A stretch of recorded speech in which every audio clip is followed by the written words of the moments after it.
Bienvenue pour cette dernière édition de webinaire sur les métaspects de l'année 2022. Aujourd'hui, nous avons l'opportunité d'accueillir Alexandre de Saint-Germain qui va nous parler des strigolactones et de l'allopathie en général. Alexandre a réalisé sa thèse au sein de l'IGPB entre 2009 et 2012 avant d'entamer 2 postdocs aux États-Unis et en France sur les mêmes thématiques liées à la strigolactone. Aujourd'hui, chargé de recherche à l'IGPB, il nous présentera le sujet de son expertise. Bienvenue à toi, Alexandre. Je te laisse la parole et j'arrête le partage pour que tu prends le relais. Merci beaucoup, Chandro, pour cette introduction. Merci tout d'abord également de m'avoir proposé de participer aux exposés de métaspects en herbe que j'ai l'habitude de suivre et que j'apprécie. Donc, je vais partager mon écran. Hop. Vous allez me dire si vous voyez correctement les choses. Parfait. OK. Donc, les bannières Zoom n'apparaissent pas, c'est bon? OK.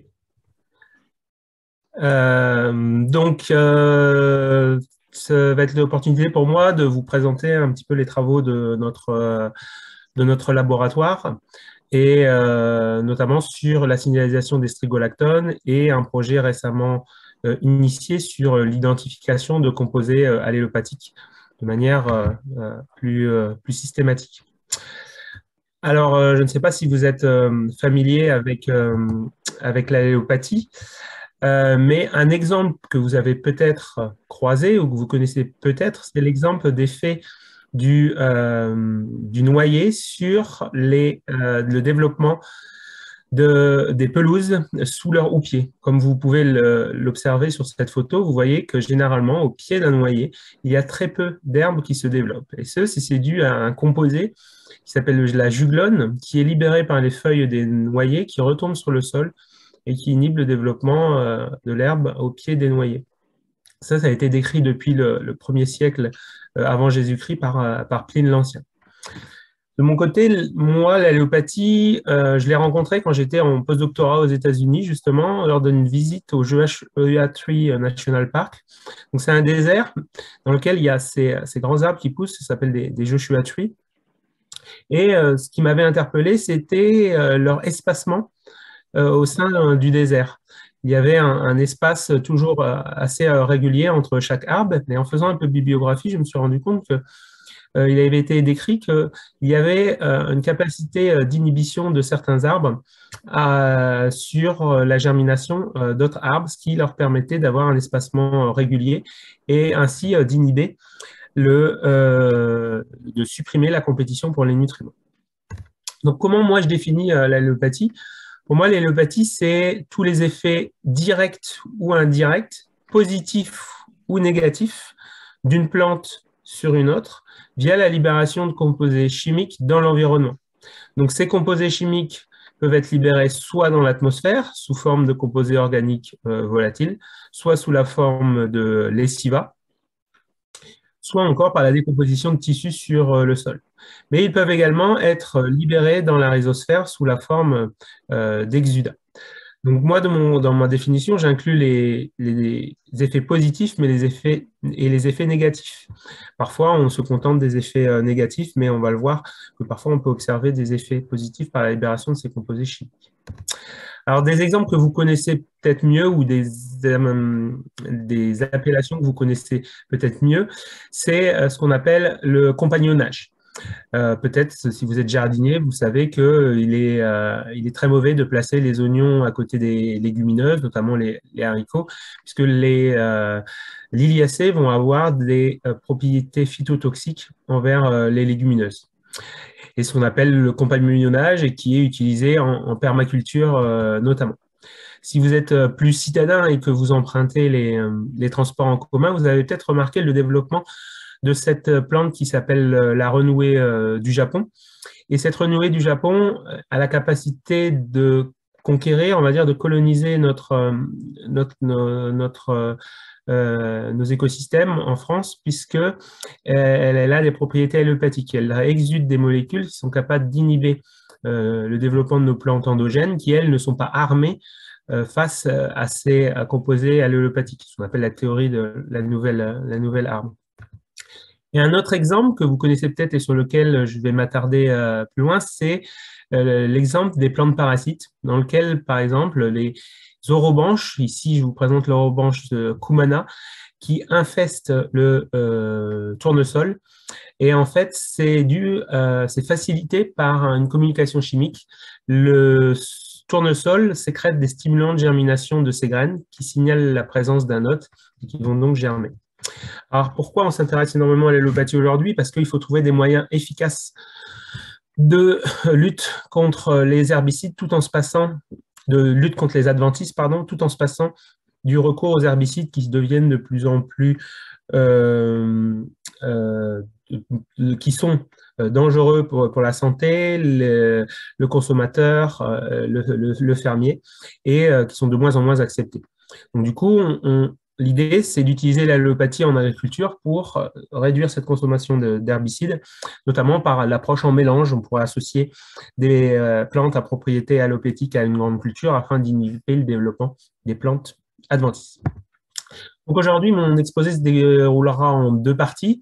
Donc le travail de notre laboratoire, c'est d'essayer de comprendre les bases génétiques et moléculaires des interactions allélopathiques au niveau de la rhizosphère, notamment par un travail qui a débuté depuis longue date sur les strigolactones. Vous allez le voir, cette molécule qui est libérée dans la rhizosphère.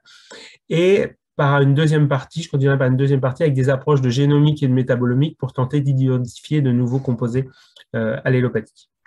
On va revenir sur les strigolactones et on va revenir plutôt sur des approches de génétique qui ont débuté dans notre laboratoire il y a une trentaine d'années et qui ont été mises en place par notre directrice de laboratoire, Catherine Rameau, qui a travaillé sur le poids et par une approche de mutagénèse EMS a identifié des mutants qui étaient affectés dans la ramification des plantes. Donc l'objectif de son travail, c'était d'identifier les bases génétiques de la ramification des plantes par cette approche du mutagénèse. Donc il y en a ici 4 mutants RMS qui sont présentés, comme vous voyez, hyper ramifiés et plus petits que le wild type présenté ici. Donc, le travail sur ces mutants a permis de mettre en évidence une hormone, les strigolactones comme hormone végétale. Donc, je vais faire l'histoire courte, mais pour résumer, travail de plus de 20 ans sur ces mutants et avec d'autres espèces, d'autres groupes qui travaillaient sur le riz Arabidopsis ou encore le pétunia. Ça a mené en 2008 à émettre l'hypothèse que le signal inhibiteur dans lequel les mutants RMS étaient impliqués, soit au niveau de la biosynthèse, soit au niveau de la perception, étaient les strigolactones. Et pour valider cette hypothèse, ils ont utilisé une strigolactone synthétique qui était disponible. Ici, je vous présente la strigolactone synthétique qui est le GR24 et que vous voyez a une forme très similaire à une strigolactone naturelle, ici le strigol. Ils ont utilisé le modèle poids et ont utilisé un mutant hyper ramifié qui, habituellement, si on n'applique pas d'hormones, va voir et émettre une branche à l'endroit de la présence d'un bourgeon axillaire. Donc, l'équipe a réalisé des applications d'hormones directement sur le bourgeon, sur un mutant qui était déficient, qui était dans la biosynthèse d'un signal inhibiteur. C'est le mutant RMS1. Ici, vous avez en orange le contrôle et vous voyez qu'il y a une ramification importante montrée par l'histogramme. Et lorsqu'on applique des strigolactones sur ce mutant, on réduit la ramification des plantes, ce qui prouvait que le signal inhibiteur de la ramification était une strigolactone. Ils ont réalisé la même expérience sur un mutant RMS3, sur 2 allèles, par exemple, ici, du mutant RMS3. Comme vous voyez, ces mutants ne présentent aucune diminution de leur ramification. Ça a permis de classer ces mutants comme des mutants de réponse au strigolactone. Donc, ces mutants ne peuvent pas percevoir le signal. Donc, ce qui a permis à l'équipe, en 2008, de démontrer que les strigolactones avaient une activité hormonale dans la ramification, du contrôle de la ramification des plantes. Ça en est suivi beaucoup de travaux, mais avant de poursuivre sur ça, je rappelais le rôle en fait des strigolactones. Les strigolactones, elles n'étaient pas décrites comme phytohormones, mais elles étaient décrites préalablement comme signal allélopathique libéré par les exudats au niveau des exudats racinaires des plantes pour stimuler la mise en place de la symbiose mycorhizienne à arbuscules. C'est probablement le rôle ancestral de ces strigolactones, c'est d'établir la symbiose mycorhizienne à arbuscules. Et probablement, on suppose qu'au cours de l'évolution, les strigolactones le mécanisme de détection d'un hôte grâce à la présence de strigolactones a été coopté par les plantes parasites qui perçoivent ces composés et vont coloniser l'hôte à proximité. Et ce n'est qu'en 2008 qu'on a mis en évidence que ce signal pouvait migrer dans la plante pour contrôler la ramification des plantes. Alors, quelques mots sur ces strigolactones. Les strigolactones, ce n'est pas une seule molécule, mais c'est une famille de molécules. Ici, je vous présente une petite diversité des strigolactones et comment on les classe. Aujourd'hui, on a caractérisé à peu près une trentaine de strigolactones différentes. Donc, on les classe en strigolactones dites canoniques et en strigolactones non canoniques. Donc, les premières décrites sont les strigolactones canoniques. Et ici, vous voyez, elles ont un tricycle ABC caractéristique et un cycle D qui est invariant entre toutes les strigolactones et qui est même présent chez les strigolactones non canoniques. Donc, on va le voir que ce cycle D a une importance dans l'activité de la molécule. Et selon la stéréochimie de ces molécules, on les classifie en strigol, type strigol ou type oromanchol. Un détail sur lequel on n'insistera pas plus, mais voilà. Et ici, vous voyez les strigolactones non canoniques qui, elles, n'ont pas ce tricycle ABC caractéristique, mais qui présentent le cycle D. Et la particularité des strigolactones, c'est que chaque plante va exuder ou synthétiser un cocktail de strigolactones différentes. Par exemple, ici, le tournesol, lui, va sécréter du déoxystrigol, de rolobanchylacétate et de l'héliolactone. Et une autre espèce, comme le maïs, ne va pas, par exemple, sécréter de l'héliolactone, mais elle va sécréter de la zéolactone et un autre cocktail de molécules canoniques. On peut noter, par exemple, que le modèle le plus étudié sur lequel on travaille également, Arabidopsis thaliana, ne présente aucune strigolactone canonique, mais présente uniquement des strigolactones non canoniques. Donc voilà pour cette spécificité sur l'occurrence des molécules chez les différentes plantes. Et donc, les strigolactones en tant qu'hormones, suite à la découverte en 2008 de son rôle hormonal, de nombreux rôles ont été décrits pour cette plante, autre que le branching. On a bien sûr la hauteur des plantes, on le voyait sur le phénotype des mutants RMS, la sénescence foliaire, le gravitropisme, et une intervention assez importante également dans l'architecture racinaire des plantes, puisqu'elles stimulent l'allongement de la racine principale et va inhiber le développement des racines latérales. Donc, de nombreuses fonctions décrites pour cette hormone, comme la plupart des hormones, elles ne se limitent pas à une seule action. Mais l'action majeure, comme on décrit, ça reste le branching, la ramification. Alors, si on replace les mutants qui ont été caractérisés par l'équipe, et si on s'intéresse un petit peu à la voie de biosynthèse et à la perception de ces molécules, on voit que en fait, les strigolactones sont synthétisés à partir de bêta-carotène. Le précurseur de la biosynthèse de toutes ces molécules, c'est le bêta-carotène. On a l'action d'une isomérase qui va faciliter la conversion en 6-bêta-carotène. Puis on a l'action successive de 2 caroténoïdes cleavage dioxygénage, CCD8 et CCD7, qui aboutissent à la production d'un précurseur extrêmement important qui est, on va dire, la carlactone et qui va être la strigolactone, le précurseur commun à la diversité de toutes les strigolactones. Après cette carlactone, on peut avoir l'action de différents cytochromes P450 qui vont être à l'origine de la diversité des strigolactones. Ensuite, RMS3 ou RMS4, les protéines dont je vous ai parlé, dont RMS3 précédemment, sont impliquées dans la perception des strigolactones.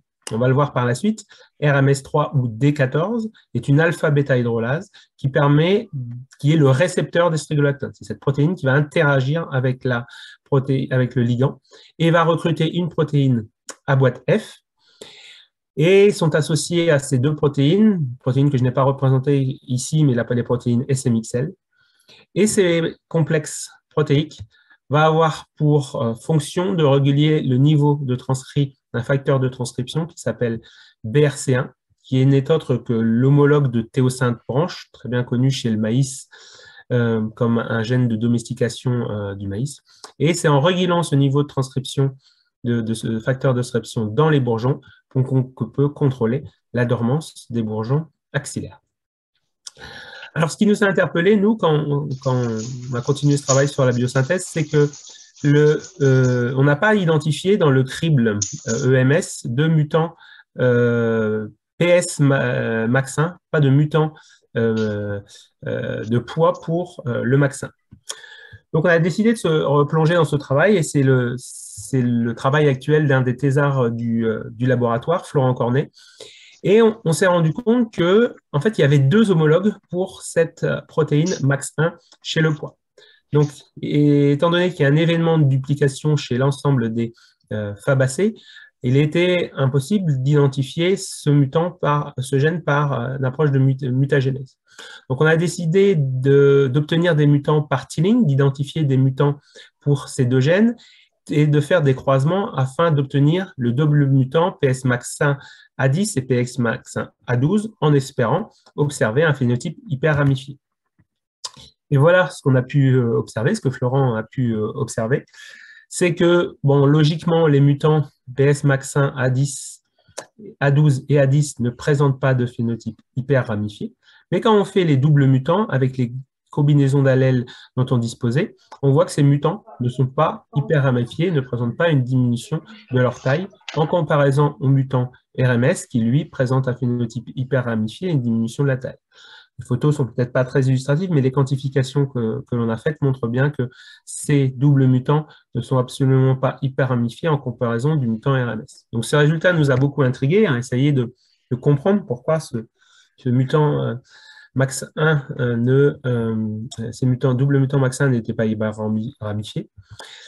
Et ça, donc pour ça, on a réalisé des quantifications de strigolactone chez les pois et chez nos mutants de pois. Donc pour ça, il faut se pencher sur la voie de biosynthèse des strigolactones. Comme je vous l'ai dit, le précurseur, c'est le bêta-carotène, et l'élément important, l'élément majeur, ce sont les carlactones. À partir de là, on a une dichotomie selon les espèces.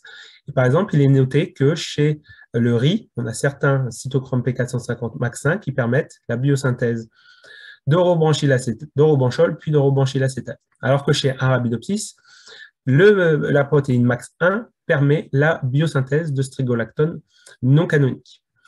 Donc, du coup, on a décidé de quantifier la présence de ces strigolactones canoniques dans nos mutants pour savoir si leur biosynthèse était affectée.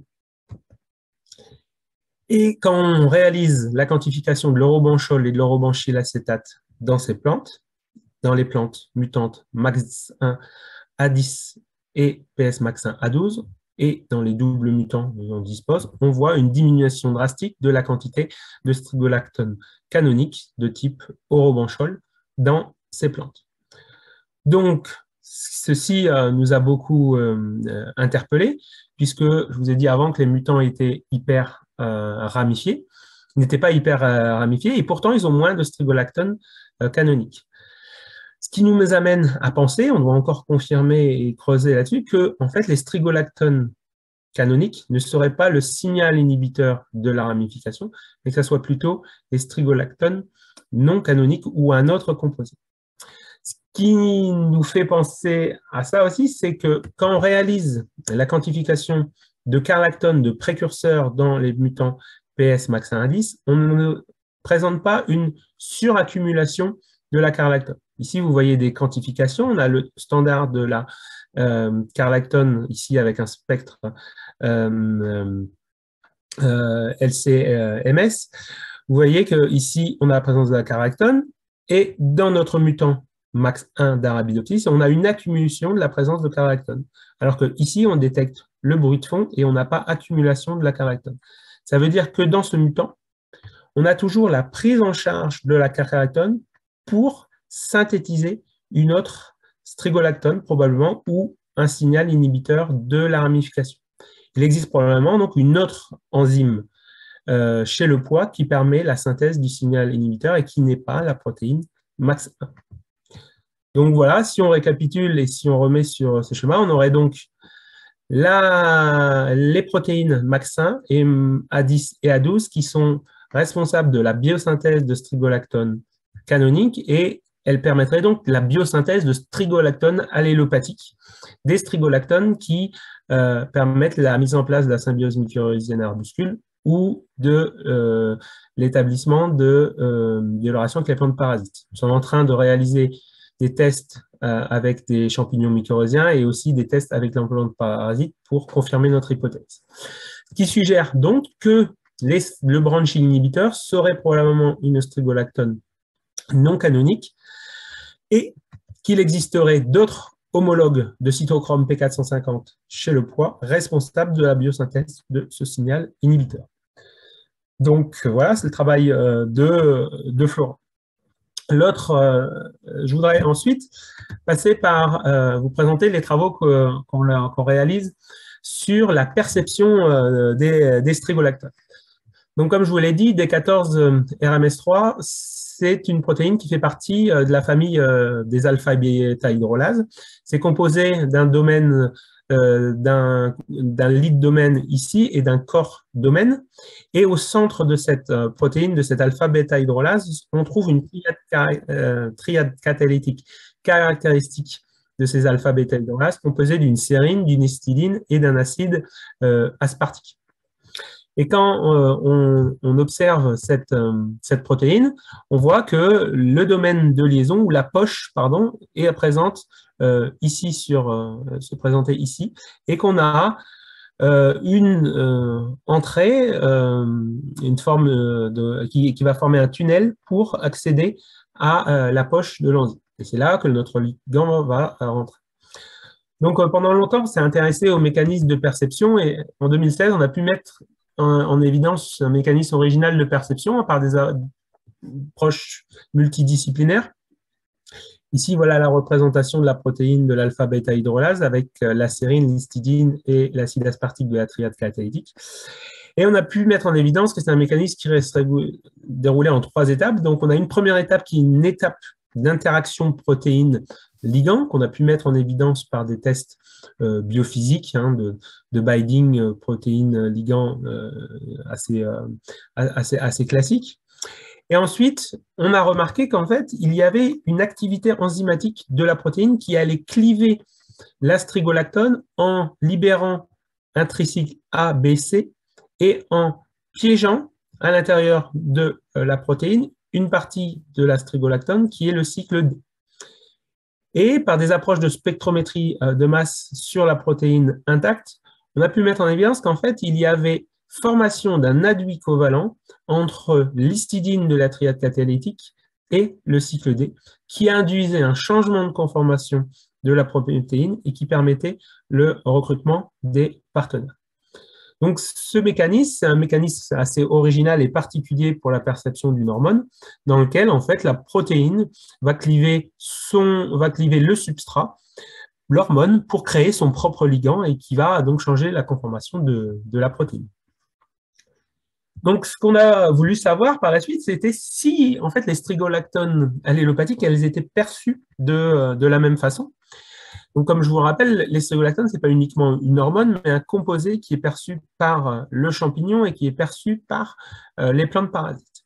Donc, pour cela, on s'est intéressé à 2 modèles. Je ne sais pas si vous êtes familier avec ces espèces de plantes parasites que sont l'Orobanche cumana et Felipanche ramosa.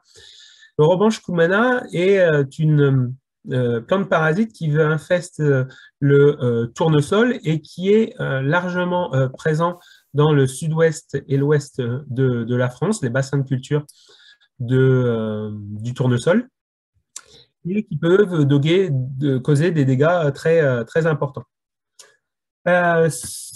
ensuite, Felipanke ramosa, elle infeste le colza et va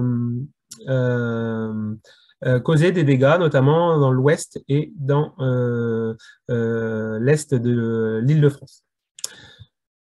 Et ce qui est intéressant à noter, c'est que ces plantes, elles ne perçoivent pas uniquement les strigolactones comme stimulant de la germination des plantes, mais elles perçoivent aussi d'autres composés caractéristiques des plantes hôtes, et notamment les sesquiterpenlactones. Les sesquiterpenlactones sont des métabolites spécialisés qui sont exudés exclusivement, voire préférentiellement par les astéracées comme le tournesol, et elles ont la capacité de stimuler la germination d'Orobanche cumana. Et chez Felipanche, il a été noté que les dérivés de glucosinolates, les ITC, pouvaient stimuler la germination des plantes parasites de type Felipanke ramosa. Ces ITC proviennent de la dégradation des glucosinolates, des métabolites spécialisés exudés principalement par les brassicacées, comme le colza. Donc, on n'avait aucune connaissance sur le mécanisme de perception de ces molécules par les plantes parasites de Cumana et Ramosa. Donc, on a décidé de s'intéresser à ces plantes. Et pour cela, il a fallu retourner sur la phylogénie des récepteurs de strigolactone. Les récepteurs de strigolactone, comme je l'ai dit, la strigolactone hormonale est perçue par la protéine ATD14. Et ce qu'on peut noter, c'est qu'il y a un homologue assez proche de cette protéine, qui est la protéine ATK2 chez toutes les plantes vasculaires. Et cette protéine ATK2 peut percevoir les carichines. Et les carichines, en fait, ce sont des composés qui sont produits par les feux de forêt et qui stimulent la germination des stocks de graines présents dans le sol afin de recoloniser le milieu. Vous noterez que cette carichine présente un cycle D comme les strigolactones. Donc, il y a une petite homologie de structure également. Et les gens qui ont caractérisé le mutant ATK2 d'Arabidopsis ont noté que ce mutant pour la protéine K2 présentait un phénotype d'hypocotyle allongé. Or, les carichines ne sont pas présentes de signaux exogènes. Donc, ça veut dire que s'il y a un phénotype pour ce mutant, cela signifie que la protéine peut percevoir un ligand endogène, et un ligand endogène qu'on appelle le K2 ligand. Donc, ce ligand est toujours, on recherche toujours la nature de ce ligand, mais je ne vais pas m'attarder sur cet élément, mais plus m'attarder sur la particularité des plantes parasites, puisque quand on regarde dans leur génome, on peut noter uniquement et spécialement chez les plantes parasites un nombre important d'homologues de la protéine K2 qui sont les protéines K2D. Je les ai appelées K2D parce qu'elles divergent du K2 ancestral. Et donc cette protéine apparaissait être comme un bon candidat de perception de composés allélopathiques ou de strigolactone. On a donc recherché dans le génome de Cumana et de Ramosa combien on avait d'homologues. Et on peut remarquer que, par exemple, chez les Felipanke ramosa, on a 4 homologues présents pour les protéines K2 divergentes.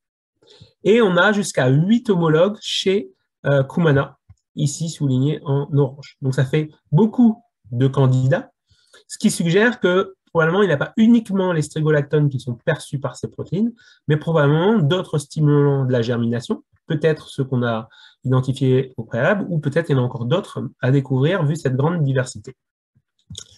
Donc, on a décidé de caractériser le mécanisme de perception et d'aller à la recherche des ligands de ces protéines.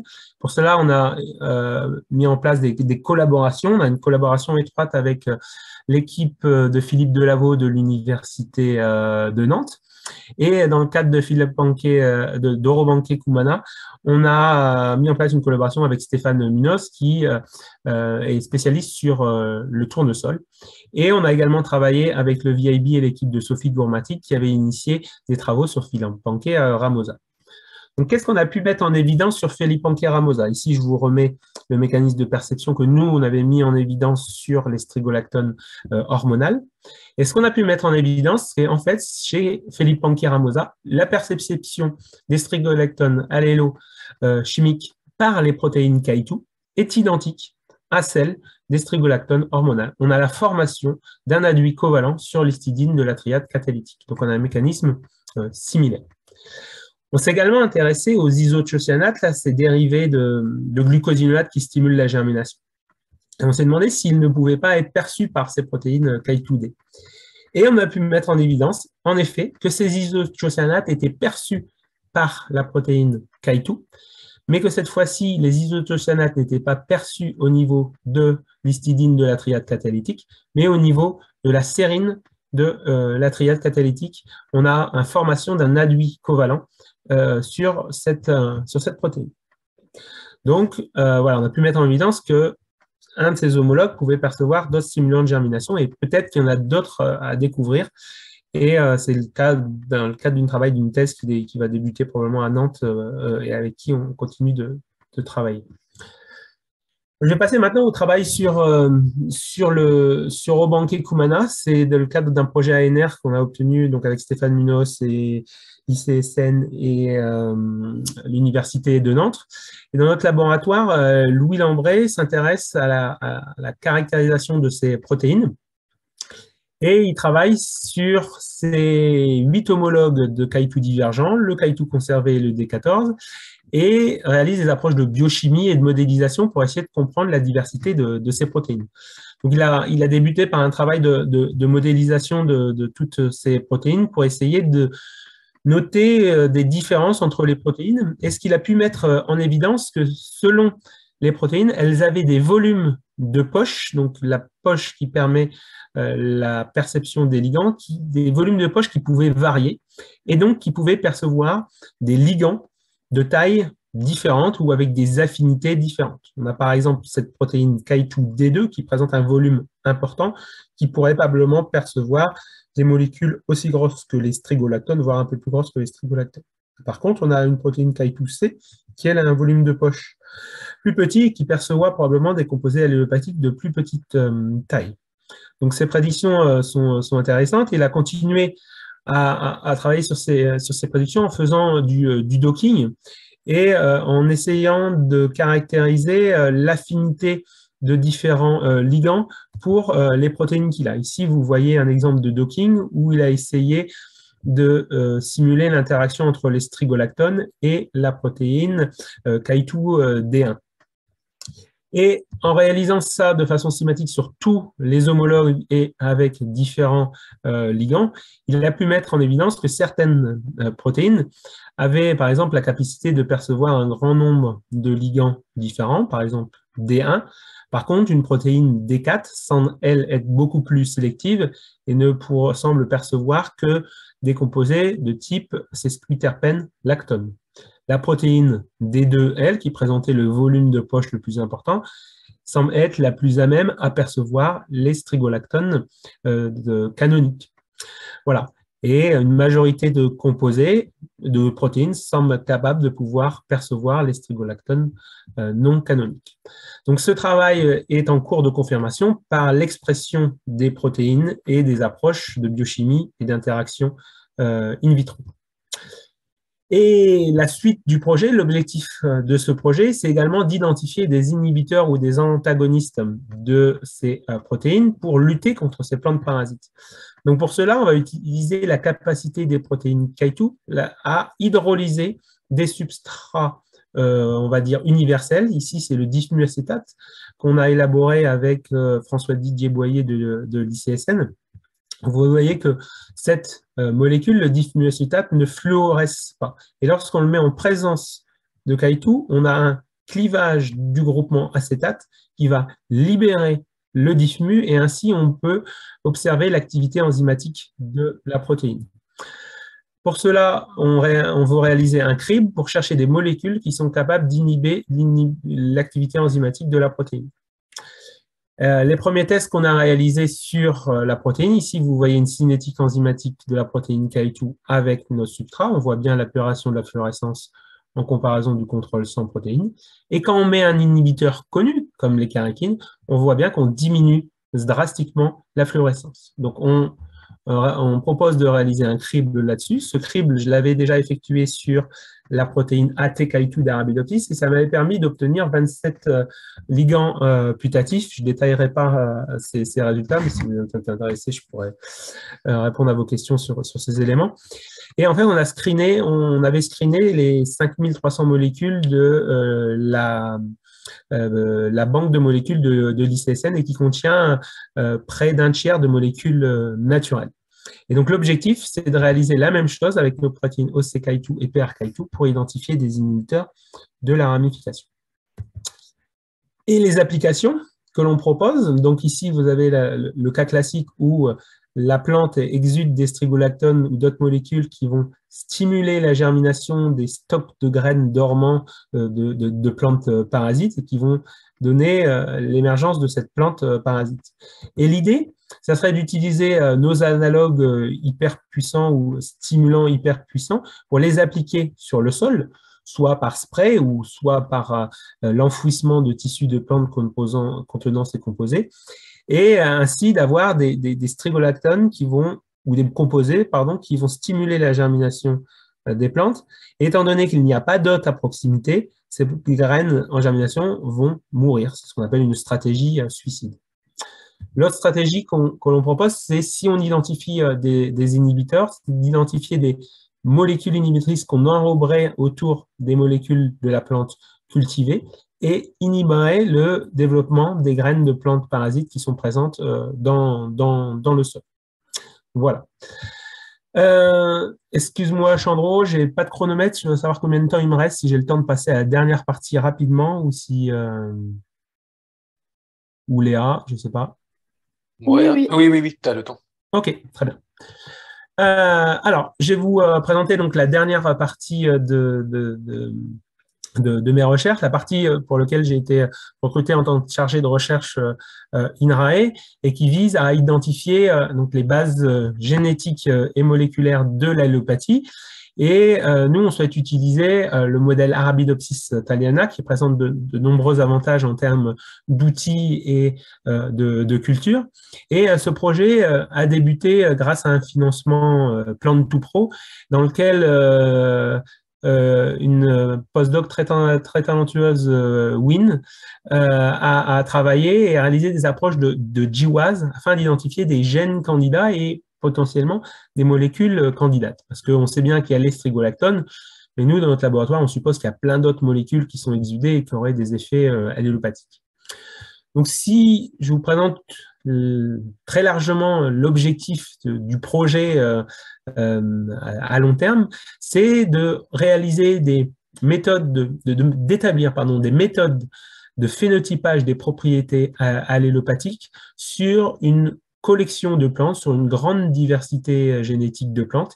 Ici, ce qu'on veut utiliser, c'est la diversité génétique d'Arabidopsis. Vous le savez peut-être, mais chez Arabidopsis, on possède une grande collection d'accessions d'Arabidopsis qui ont été collectées à travers le monde et qui ont un patrimoine génétique différent et hypothétiquement des propriétés allélopathiques différentes. Donc, l'objectif, après avoir établi une méthode de phénotypage des propriétés allélopathiques, c'est d'associer le caractère allélopathique de plus de 300, voire 600 accessions d'Arabidopsis, de faire une association statistique avec leur génome pour identifier les régions du génome qui seraient responsables des propriétés allélopathiques. C'est ce qu'on appelle des approches de GWAS.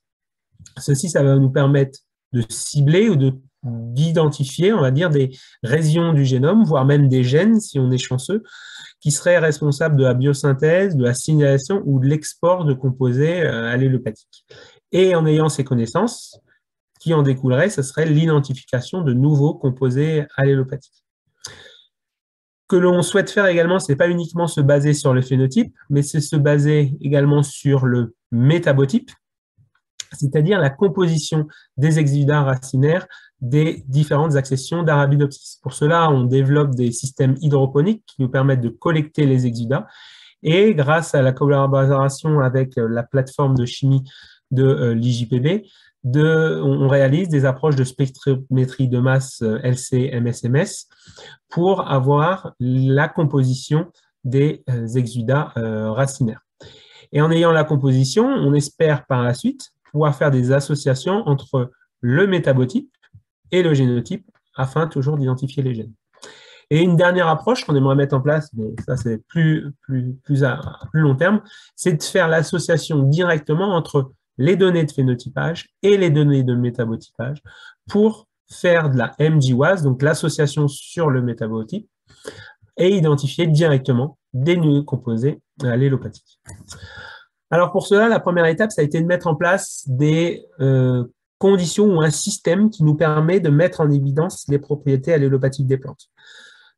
La mise en évidence de l'allopathie, c'est difficile de le distinguer en fait des compétitions pour les ressources, que ce soit les nutriments ou la lumière. Et il faut distinguer les effets atmosphériques des effets rhizosphériques, étant donné que nous, on s'intéresse essentiellement aux effets rhizosphériques.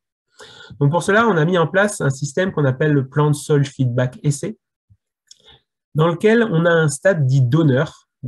On fait grandir nos plantes pendant 2 ou 3 semaines sur un milieu in vitro ou sur sol. Ici, je vous présente l'in vitro, mais ça fonctionne également sur sol. Et on fait grandir la diversité génétique des plantes, ici les accessions d'Arabidopsis, qui vont exuder dans le milieu, selon leur patrimoine génétique, des composés différents. Ensuite, on retire les plantes et on sème, après avoir une accession de référence, une accession receveuse, col 0. Et on étudie la croissance de Columbia sur les différents milieux qui contiennent probablement des composés allélopathiques différents. Et comme vous le voyez sur ces résultats ici, selon les accessions présentes, on a des croissances différentes. Ici, on a col 0, on a une croissance relativement correcte. Et quand on a eu CAN 0 préalablement, on a une croissance qui est supérieure au contrôle. Donc, on a un effet positif. Et là, quand on utilise GE0, on a une plante qui grandit très peu, qui va même mourir. Donc, on a un effet négatif des exudats de GE0 sur la croissance de l'accession receveuse. Donc, en ayant mis en place ce dispositif, on phénotype une large population d'Arabidopsis pour faire des approches de GWAS.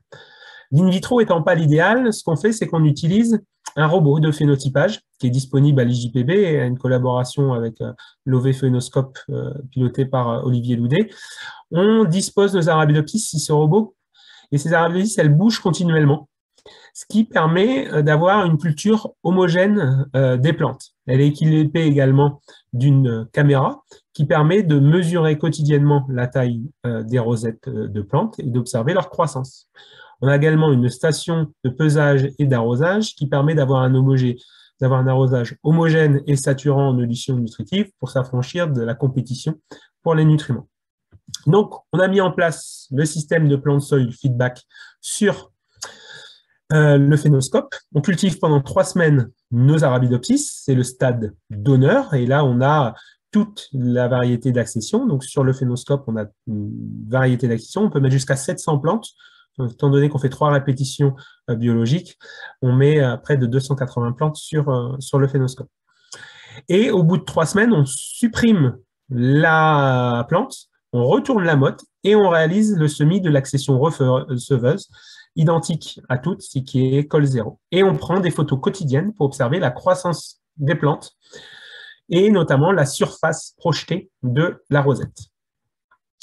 Voilà ce que ça donne pour un échantillon de 30 accessions, voire un petit panel, pour vous illustrer. On a des accessions ici sur la gauche qui ont un effet négatif. On le voit ici sur la taille de la rosette qui est beaucoup plus petite sur les sols qui ont connu les accessions GR1 ou CVI. Par contre, on a des accessions qui induisent une augmentation de la croissance. Et ici, par exemple, LDD ou Kavling ou LAN1. Donc, à partir de ces résultats préliminaires, on a pu faire des approches de GWAS sur 280 plantes et qui nous ont permis d'identifier nos premiers gènes candidats. Le premier gène candidat qu'on a identifié, c'est le gène BGLU, qui participe au catabolisme des glucosinolates. Donc, ça tombait très bien, puisqu'on sait que les glucosinolates sont des composés qui sont exudés par la rhizosphère et qui auraient des propriétés allélopathiques. C'est pour ça qu'on s'est dirigé vers ce gène candidat.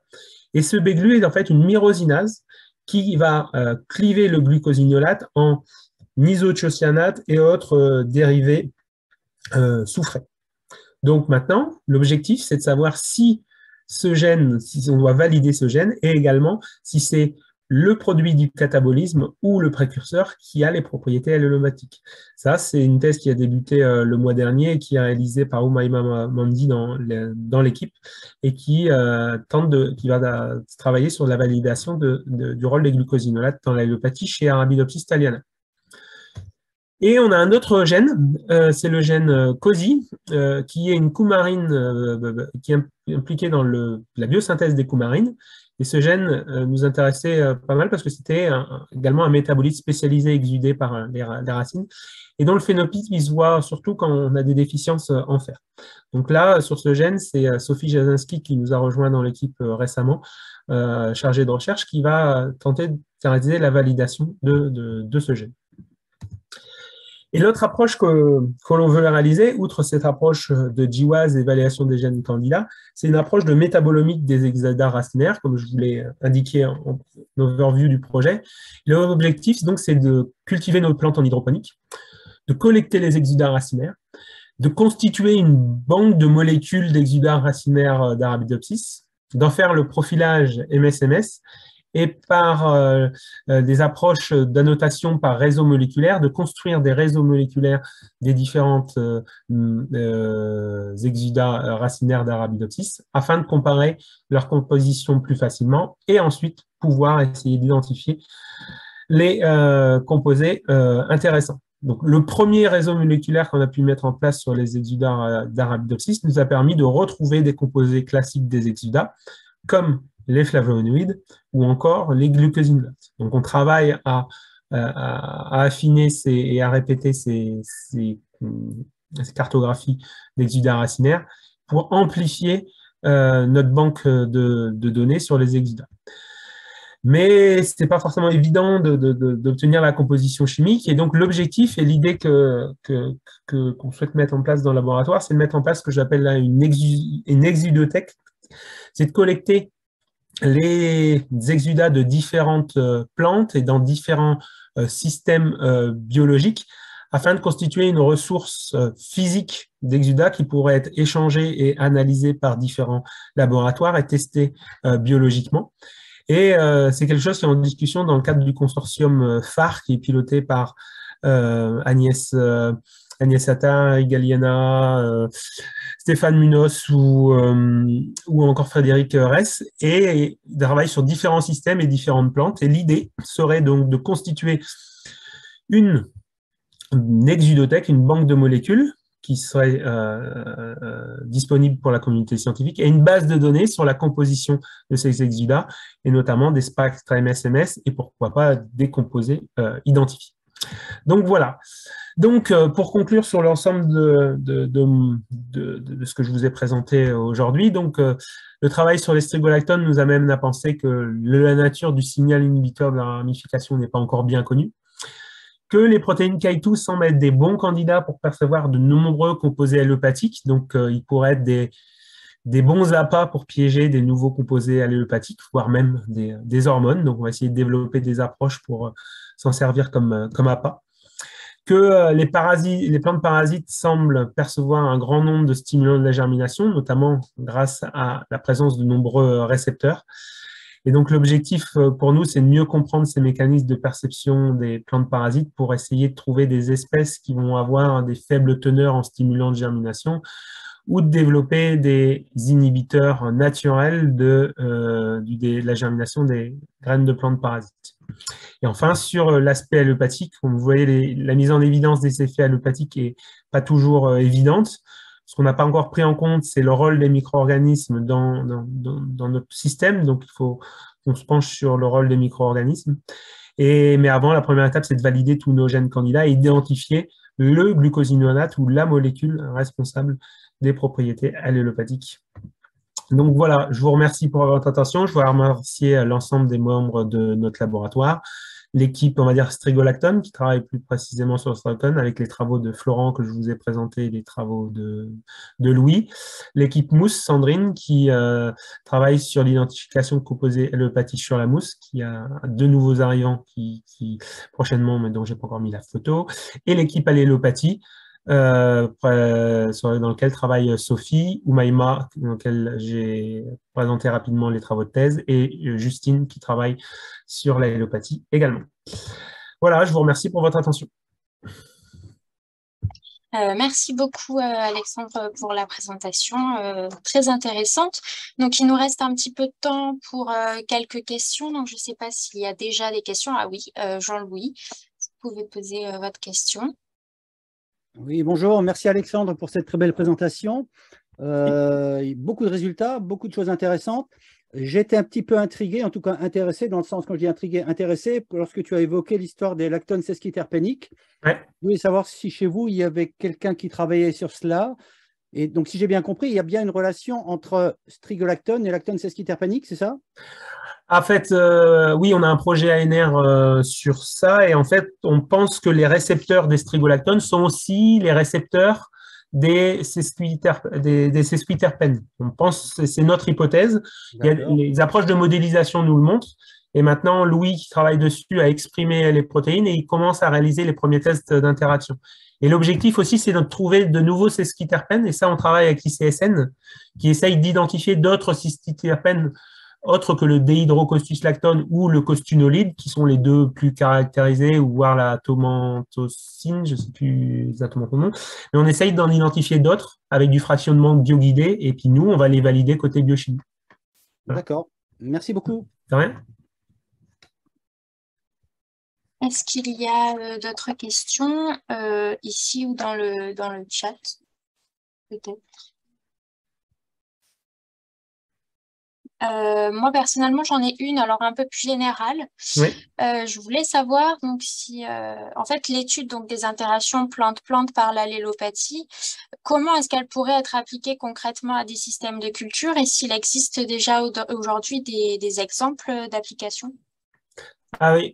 Alors, les exemples qu'on utilise le plus, c'est les exemples de biofumigation. On fait des intercultures, par exemple une culture d'hiver, on enfouit de la moutarde, notamment, qui va libérer des glucosinolates et qui va diminuer probablement la prolifération des adventices, mais on l'utilise surtout pour la diminution de prolifération de certains pathogènes telluriques.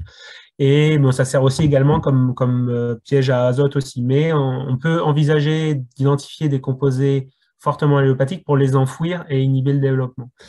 Mais moi, ce qui m'intéresse le plus, en fait, ça serait d'identifier le caractère ou le gène allélopathique pour l'introduire ou le sélectionner dans des variétés élites dans lesquelles on a probablement perdu les propriétés allélopathiques des plantes, étant donné qu'on utilise des herbicides. Ces propriétés ont été probablement contre-sélectionnées ou n'ont pas été retenues, ou notamment le désherbage mécanique avant, au cours de l'évolution. Donc, on a probablement perdu ces propriétés allélopathiques. C'est le cas notamment, c'est un peu une analogie avec la mycorhisation chez les plantes, où les plantes ont pas mal perdu leur mycorhisation, étant donné qu'on apportait les nutriments nécessaires. Donc voilà, voilà les deux exemples auxquels je pense. D'accord. Eh bien, merci beaucoup. Alors, bon, je vois pas d'autres questions ni ici ni dans le chat. Bon, la présentation a été extrêmement claire, donc peut-être que ça oui, explique. Où les gens se sont endormis d'ici. Oh, quand même. Ouais. Peut-être pas.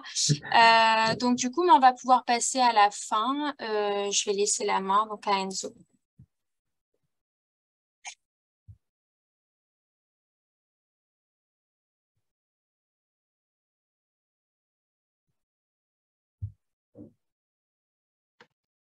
Oui, donc est-ce que vous pouvez voir mon écran? Oui. Oui. Ok, donc je vais le mettre en grand écran. Voilà. Donc encore merci Alexandre pour cette présentation aujourd'hui. Je tenais à remercier tout le monde pour d'avoir assisté et participé à ce dernier webinaire de l'année 2022. Moi, je vois Donc, pas ton ça a écran. été- Je vois ton visage, mais je vois pas ton écran. Je sais pas Ah, si je suis le seul, mais peut-être. C'est non. sûrement parce que vous avez votre écran encore partagé. Ah oui, d'accord. Ok. Ah oui, Merci. c'est peut-être pour ça. Ok, donc je remerciais tout le monde d'avoir participé à tous les webinaires de l'ensemble de cette année 2022. On se retrouvera à partir de l'année prochaine pour un ensemble de webinaires qui sont déjà plus ou moins programmés. Cependant, pour le premier webinaire de 2023, donc le 11 janvier, suite à un empêchement de l'intervenant qu'on avait prévu, on souhaite contacter une nouvelle personne, un nouveau participant. Donc si quelqu'un a envie de participer à ce webinaire en janvier, il ne faut pas hésiter surtout à nous contacter, que ce soit un concept ou bien un projet de recherche sur le métabolisme spécialisé. Il ne faut pas hésiter à me contacter à l'adresse email que vous pouvez voir ici, donc enzo.lesin@etunif-tour.fr. On pourrait essayer de caler un métaspé ce jour-là. En tout cas, ce qui est sûr, c'est qu'on se retrouvera le 1er février 2023 avec David Touboul, qui fait partie de l'Institut de chimie des substances naturelles à proximité de Paris. Et il nous présentera l'étude des réseaux moléculaires avec l'outil du coup MedGem. Et ensuite, pour la suite des métaspés, nous verrons plus tard. Voilà, je vous remercie. Puis toute l'équipe Métaspé vous souhaite de bonnes fêtes de fin d'année et puis une bonne journée. Voilà, merci beaucoup.